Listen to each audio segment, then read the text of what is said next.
Where she go? And I heard that she wanna show. Maybe she be I'm gonna. Guys, you know what it is. Banter and bangers. And dare I say that we're back with another banger. And I ain't no bangers. How many times do you think I've said that on this show before? At least 4, right? At least 4. Definitely in the first episode, multiple times. But, like I said, we're back. I think we're on 8 now. We're really getting to... I know nobody... I honestly, I know nobody watches them. But I feel like we're really getting into, like, I don't even know how to say it. Like, we are in a routine. It's truly a weekly thing. I mean, and I'm having fun doing it. Again, like I said, I know no one's really watching, but if you are, pull up. I gotta start. You know what it is? I gotta start making like an Instagram, putting out content, clipping shit. But like I said at the beginning of this year, this is more so getting consistent with myself, making sure that I am holding myself accountable to getting a video recorded and also posted one week. Now you might have seen it. Remember how I said the thing that kind of, strayed me away from it last year was the whole editing of it, because I was really editing the shit out of it. And I realized I don't want to be an editor. This is what I want to do. I want to talk. So, but I wasn't loving the beginning and the ends of the episodes. Like, there was no transition. Nothing was going on. I missed the logo. So, if you notice in the last video, starts and ends with a little bit of we get the logo back in. You know how it is. So we're doing better with that. I think that I'm going to try to do that for this one as well. Just a little bit. Clean it up a little bit so there's no awkward ends and I cut it correctly and things like that. But okay. You know what happened this weekend.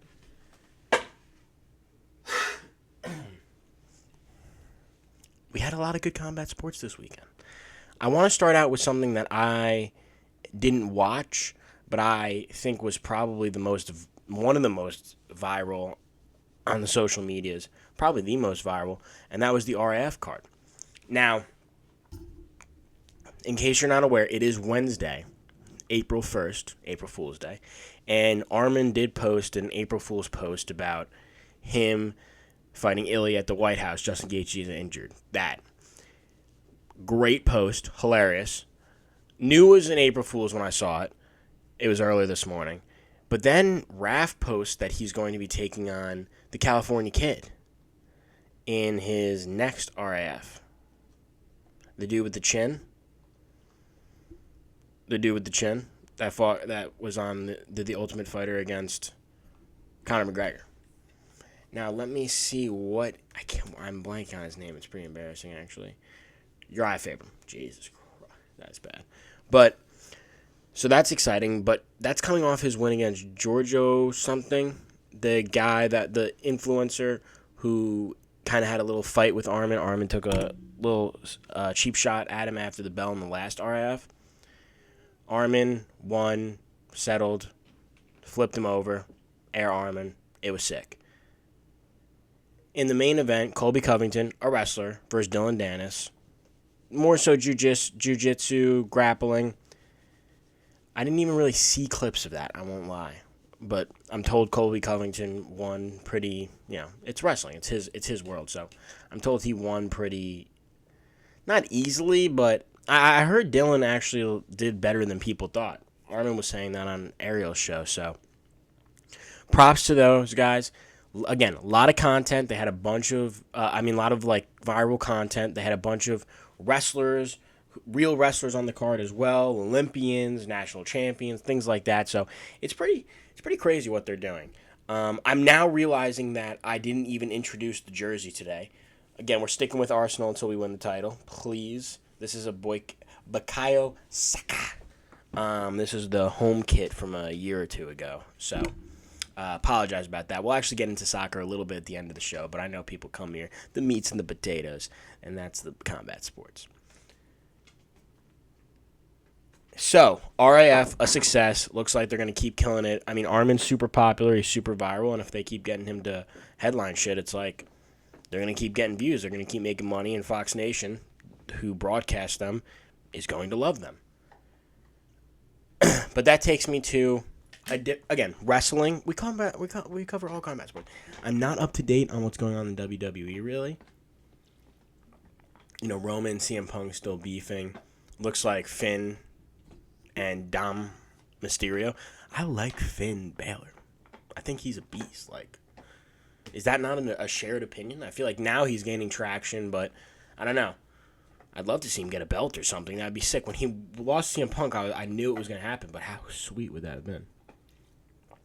Anyway, I think that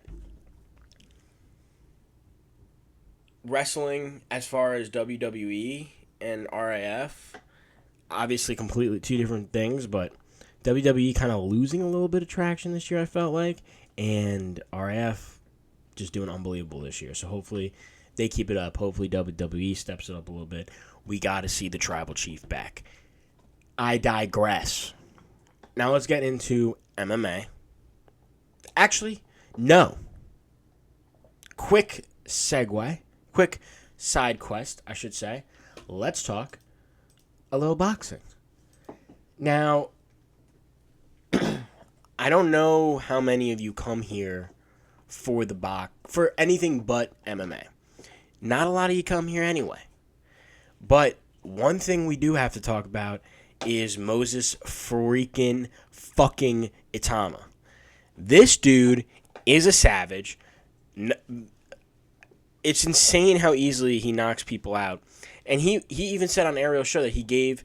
So anyway, 5th round knockout against Jermaine Franklin Jr., someone that great boxers before, I believe Joshua and someone else had beaten but never knocked out, and knocked him out cold in the 5th round.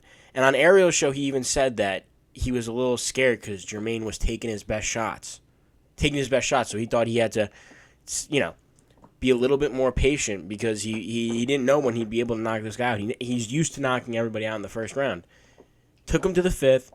No problem there.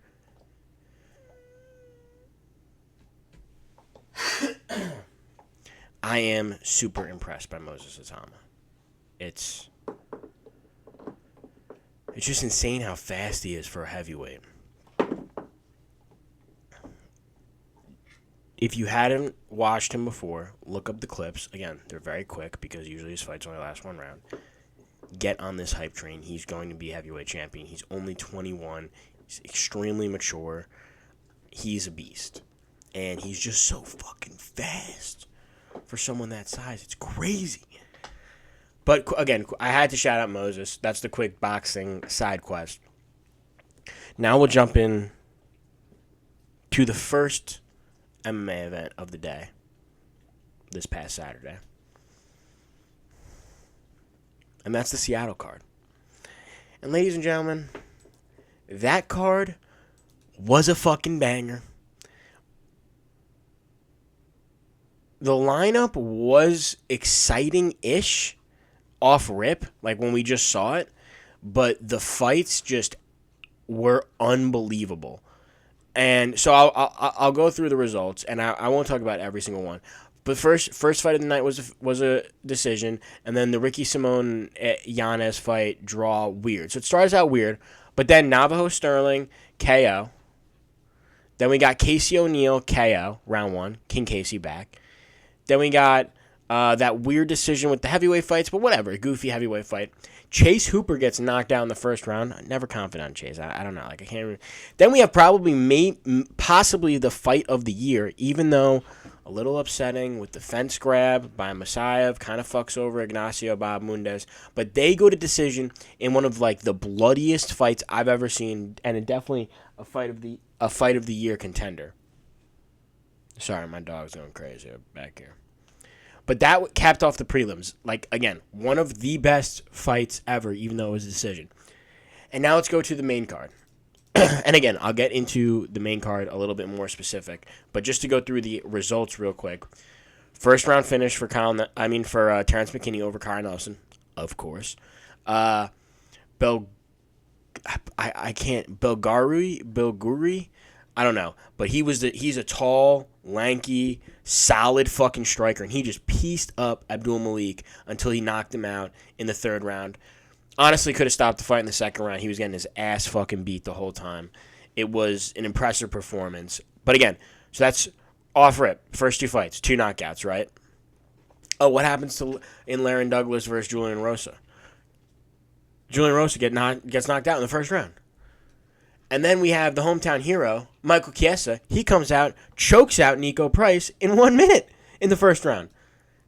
And then, possibly KO of the year, Alexa Grasso, it literally looks like Macy Barber is laying there lifeless. Like, in one of the probably the scariest knockout I've ever watched live.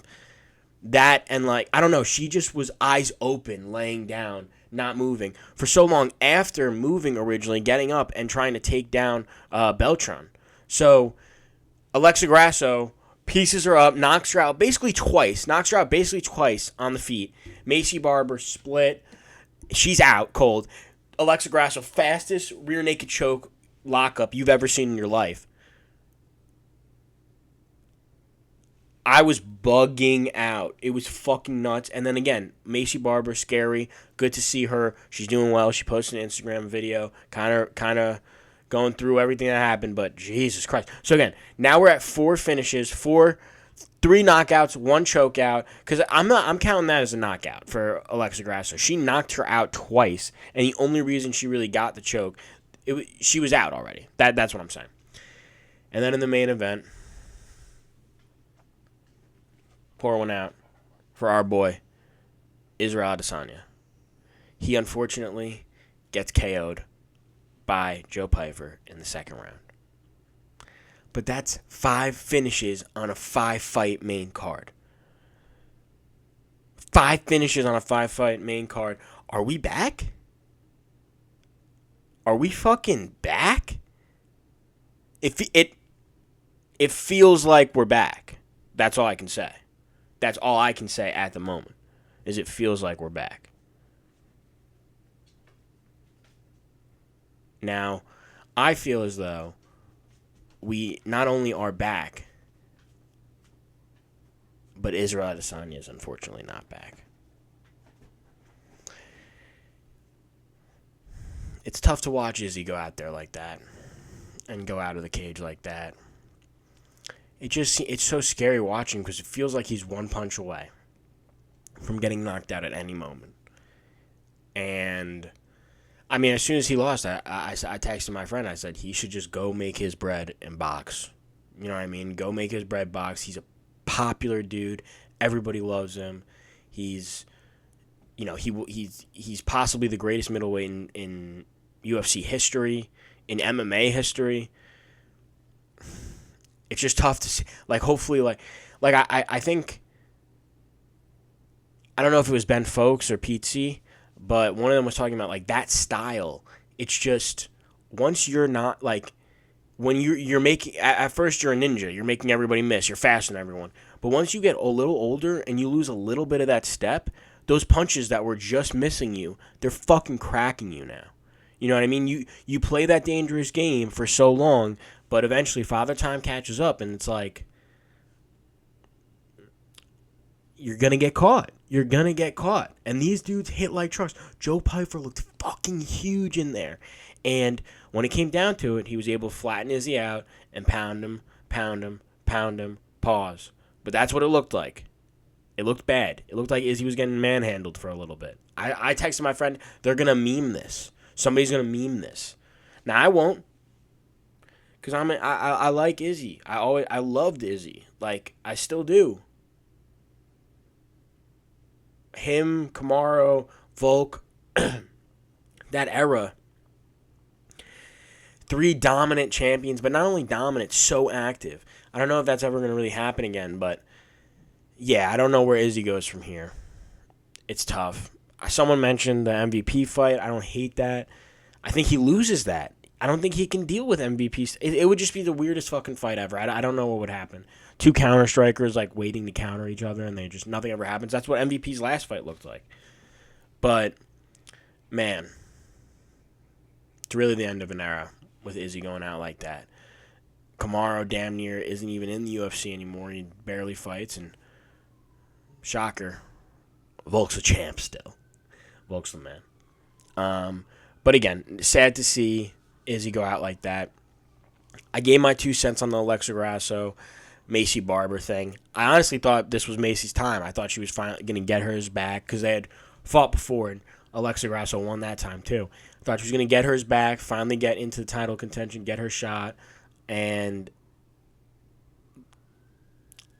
I said it all already.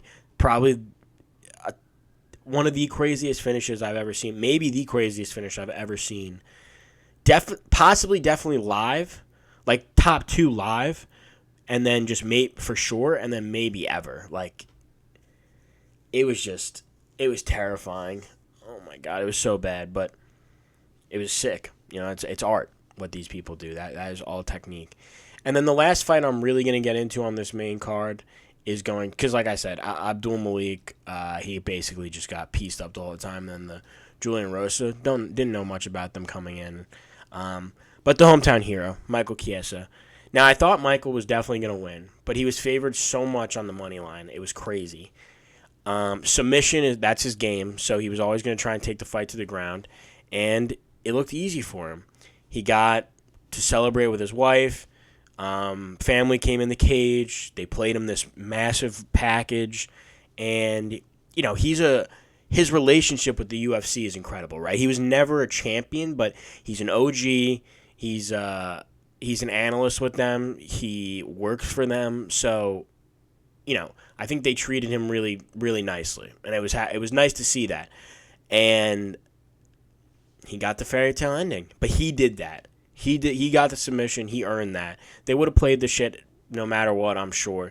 But it wouldn't have been the same if he didn't go out there and just crush it like he did. So, great career to Michael Chiesa.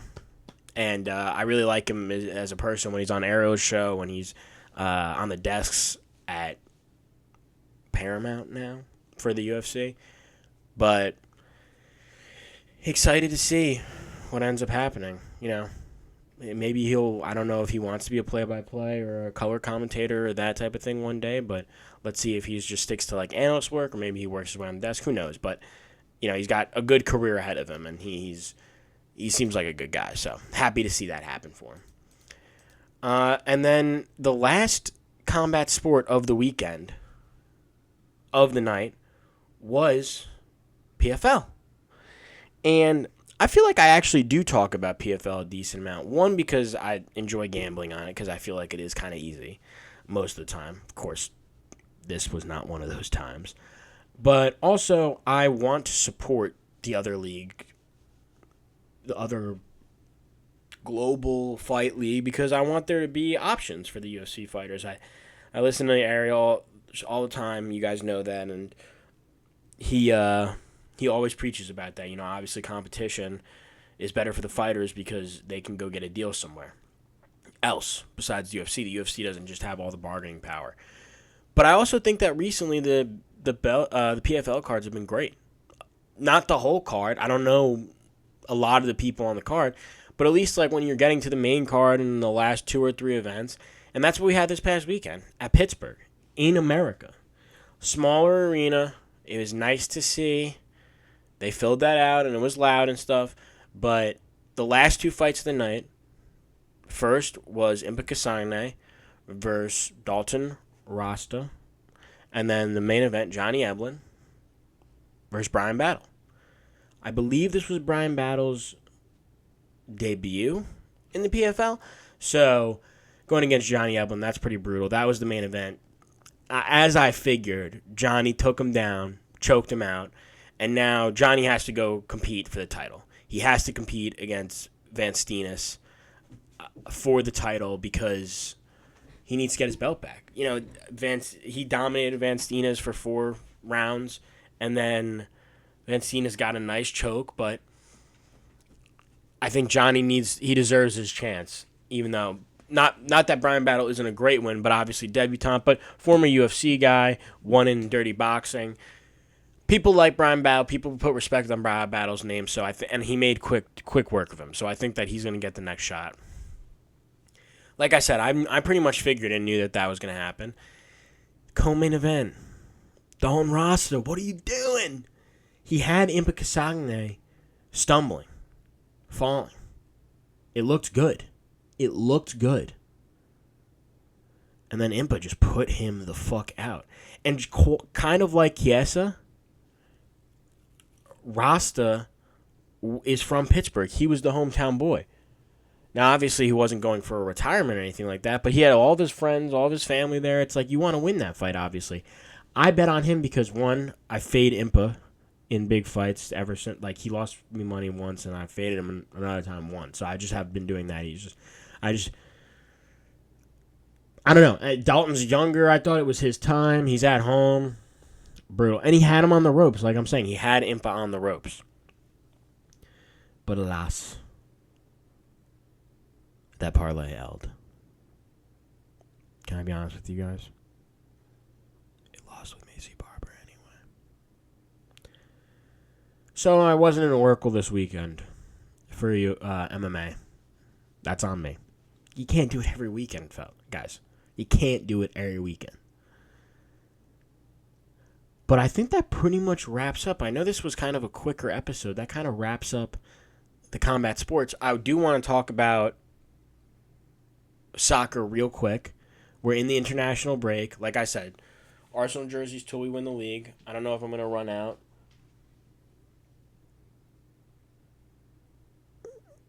I might run out. But who knows? Oh, I'm going to run out for sure. Oh, yeah. I'm definitely not going to have enough. Damn. I need to get more jerseys. If I don't have 52 jerseys to wear if I'm going to post one every week. We missed a week, though, so 51. But I'm not going to stop doing it because I don't have jerseys. But anyway, back to the soccer. World Cup coming up. USA has looked brutal. England lose to Japan. First Asian country, I believe, to beat England in soccer. Nuts. Qualifiers to get in. Sweden, Gyökeres, goated for them. Kind of want a Gyökeres jersey now, but whatever. Gyökeres. End of Robert Lewandowski's international career, very sad. I'm trying to think. There's Italy not making their third straight World Cup. Crazy. Nuts. Bastoni with the red card. There's a Bosnian going one-on-one against the best keeper in the world. You're trailing right behind him. You could give him a little bit of pressure. You don't slide there. Makes no sense. Gets the red. Italy loses the 1-0 lead and then loses in PKs. Dreadful. I am excited. I hope this World Cup does actually work out as far as being in the USA and what we got going on over here. I cannot wait to see those games. The World Cup is one of, if not my favorite events in sports. And, wait. We didn't even talk about the card coming up this weekend.